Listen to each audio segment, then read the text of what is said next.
Qu'est-ce que le GR1? Notre membre fondateur du groupe Randocop, Françoise, va nous expliquer ce qu'est le GR1. Elle nous dira dans un premier temps les avantages et les inconvénients. Elle nous racontera sa plus belle étape. Par la suite, elle nous apportera ses conseils.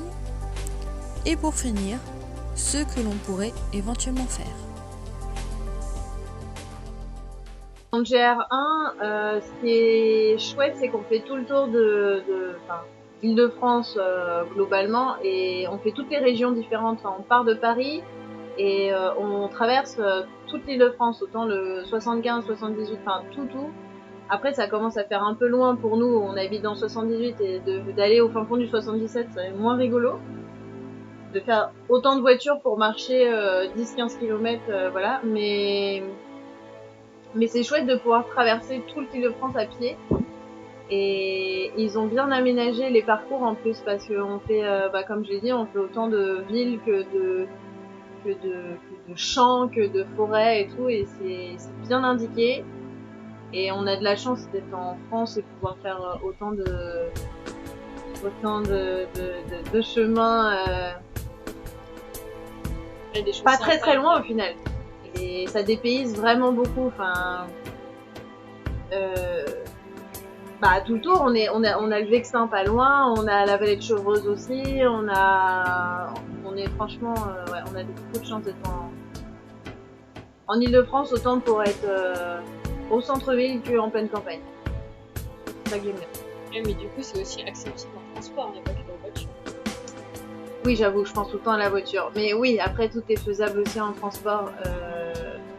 De faire des morceaux, on prend une partie de train, on s'arrête là, on fait la boucle et on reprend le train pour rentrer. Ça, c'est hyper pratique aussi.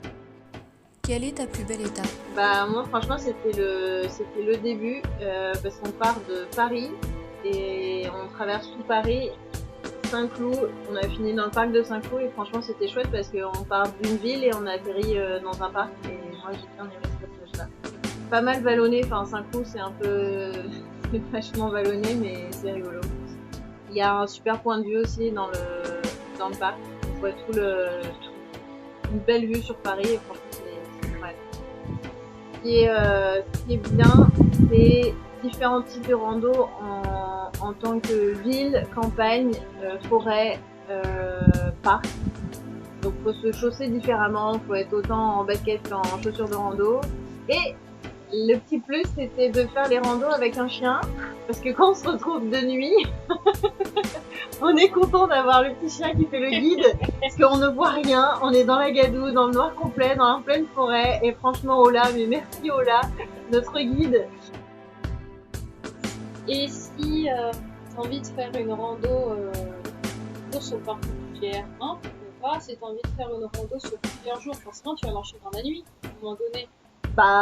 Oui et non, après ce qui serait sympa de faire, c'est de faire jusqu'au, on l'a fait le coucher de soleil, ou le matin très tôt et tu vois le lever de soleil, et ça c'est sympa. Mais faire plusieurs jours comme ça sans s'arrêter, peut-être pas quand même. Enfin, après tu fais du camping et tout, c'est cool.